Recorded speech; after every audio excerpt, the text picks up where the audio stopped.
গাজায় কেউ অনাহারে নেই বলে দাবি করেছেন ইসরায়েলের প্রধানমন্ত্রী বেনিয়ামিন নেতানিয়াহু।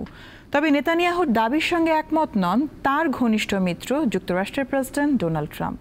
গাজায় ভয়াবহ ক্ষুধা সংকট দেখা দিয়েছে বলে স্বীকার করেছেন তিনি।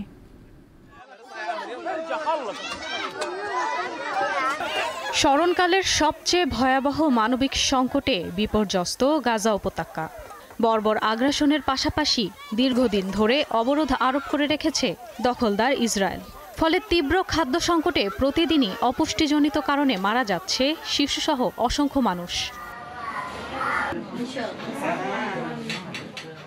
গত মার্চ থেকে ইসরায়েলের পূর্ণাঙ্গ অবরোধের কারণে গাজার ২১ লাখ মানুষ মানবেতর জীবন কাটাচ্ছে।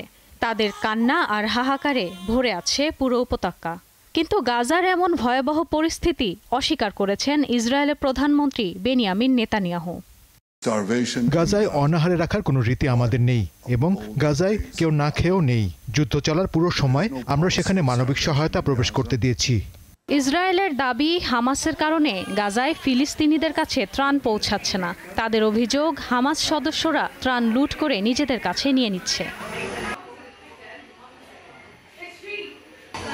তবে গাজায় কেউ অনাহারে না থাকার নেতানিয়াহুর দাবির সঙ্গে একমত নন তার ঘনিষ্ঠ মিত্র যুক্তরাষ্ট্রের প্রেসিডেন্ট ডোনাল্ড ট্রাম্প।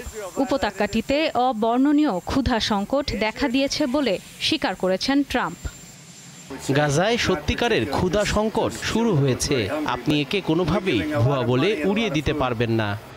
বিশ্ব স্বাস্থ্য সংস্থা জানিয়েছে, চলতি জুলাই মাসে গাজায় অনাহারে ভুগে ৬৩ জনের মৃত্যু হয়েছে। তাদের মধ্যে ৫ বছরের কম বয়সী শিশুর সংখ্যা ২৪। ইশরাত সুমা, দীপ্ত বার্তা কক্ষ।